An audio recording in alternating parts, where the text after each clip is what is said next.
Hey guys, good morning. Welcome back to our channel, Layton Squad. My name is Addie. So for today's video ay ang arrival and departure process ng mga dual citizens para sa buwan ng Oktubre 2024. Details coming up.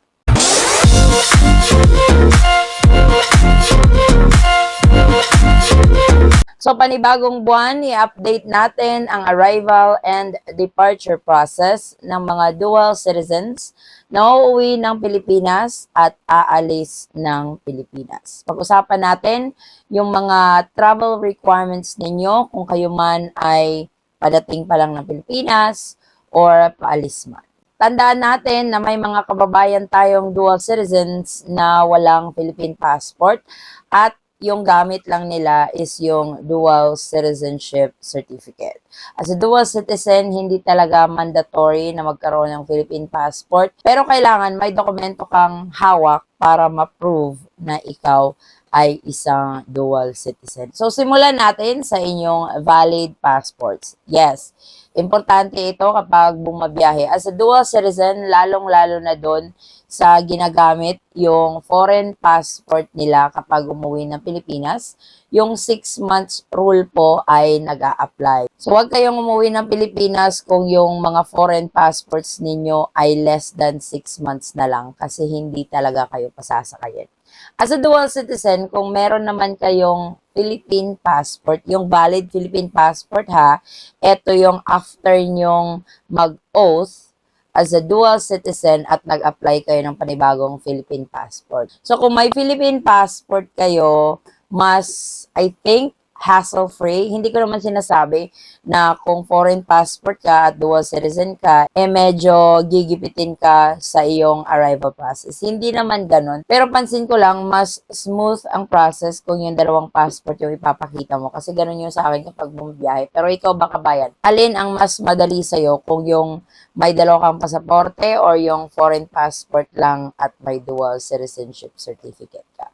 So, tandaan lang po yung passport rule natin sa mga foreign passport holders, 6 months rule. So, i-check ng maigi kapag nagbubook ng ticket kung valid pa ba yung mga passports. Siyempre, yung plane ticket kasi hindi naman tayo makakasakay kung wala tayong plane ticket. As a dual citizen, isa sa mga perks ang makapag-book ng one-way ticket papunta ng Pilipinas. Kasi as a dual citizen, may unlimited stay ka sa Philippines. So, kung magbabakasyon ka, hindi mo alam kung kailan ka babalik, pwede kang mag-book ng one-way ticket. Kung may Philippine passport ka at nag-book ka ng one-way ticket during your boarding process, no questions asked yan kasi alam nila na may dokumento ka, which is your Philippine passport, na allowed kang mag-book ng one-way ticket. But, if you are showing them just your foreign passport at one-way ticket lang, manghihingi yan ng proof. This is when your dual citizenship certificate comes handy. So doon sa ating mga kabayang dual citizens na walang Philippine passport at yung dual citizenship certificate lang yung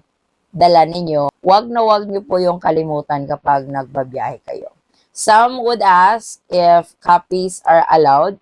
Some airlines would, but I highly suggest to bring the original documents. That way, may ipapakita ka just in case nag-present ka ng photocopies at sasabihin, can we see the original document? Meron. Siyempre, ang pinaka-controversial, ang e-travel registration. Yes, required pa rin ng e-travel registration. Kung first time mong marinig ang e-travel at first time mong gagamitin ito as a dual citizen, kailangan mong mag-create ng account. Hindi gaya dati na pwede ka lang mag-register at mag-generate ng QR code. Ngayon, kailangan may account ka na sa e-travel. Yung pag-create ng account, pwede mo siyang gawin anytime.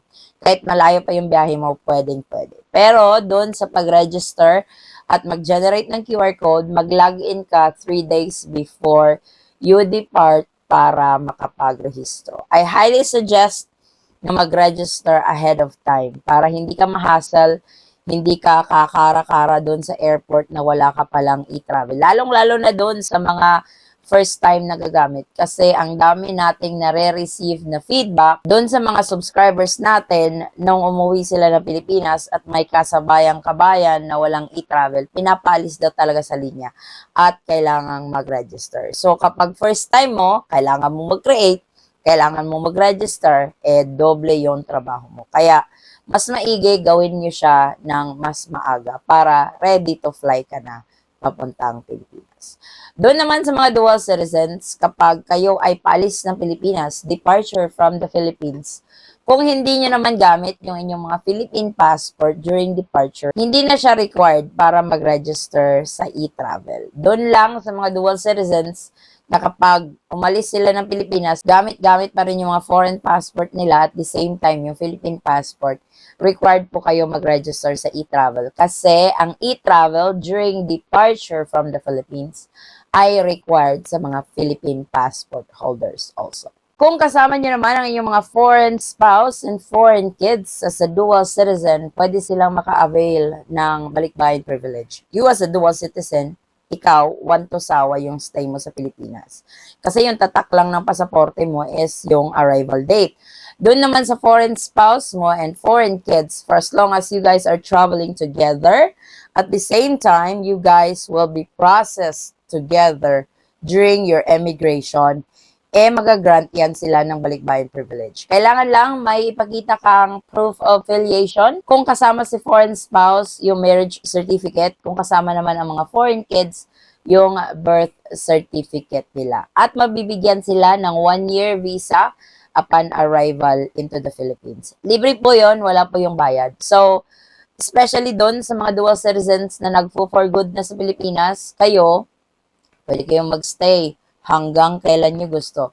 But with your family traveling with you, pwede silang makakuha ng 1 year, then pwede naman mag-extend sa pinakamalapit na Bureau of Immigration. Sa travel insurance, eto, napapanahon talaga kasi kung nakita nyo yung update natin sa isang kabayan natin na papunta sanang Canada pero inatake during his flight, dito pumapasok yung importansya ng travel insurance. Kung afford namang bumili ng travel insurance during booking your ticket, isali nyo na yun sa budget nyo, kabayan.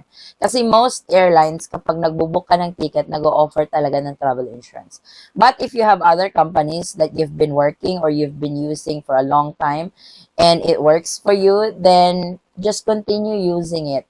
At importante na kapag bumili kayo ng travel insurance, siguraduhin nyo na magagamit nyo talaga siya sa Pilipinas in case of emergencies.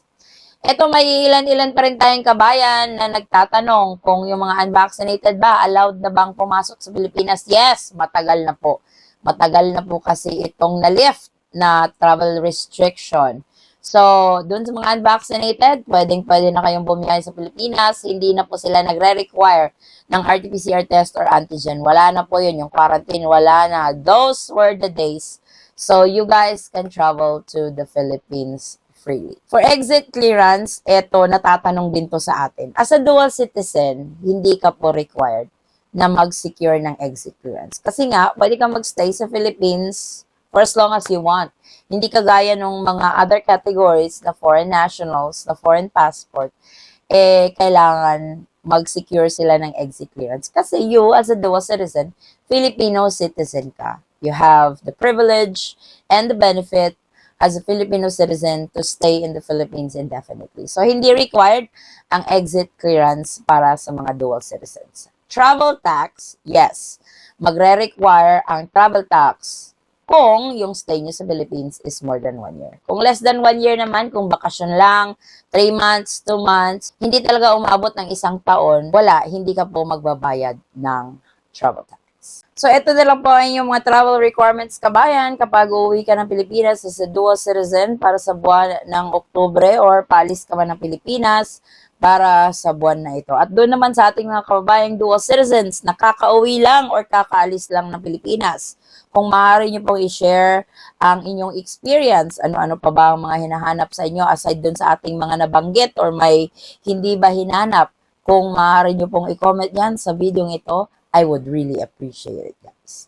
So, this is the latest. Thank you guys so much for watching, Kung kayo man po ay may mga katanungan, maaari lang pong mag-comment sa video ito at sasagutin po natin yan sa abot ng ating mga kaya. Kung kailangan nyo po akong i-message personally, pwede kayong mag-email, pwede kayong mag-WhatsApp sa akin, pwede din kayong mag-message sa aming TikTok account. Andun po ang contact details sa ating description box sa video ito para masagot ko naman po ang inyong mga inquiry with regards to dual citizens traveling to and from the Philippines for the month of October 2024. Muli kabayan, ako'y nagpapasalamat at naway yung biyayang papuntang Pilipinas man or paalis ay maging smooth, hassle-free at stress-free. Magkita-kita po tayo sa ating susunod na travel update. Stay safe, stay healthy, and God bless everyone.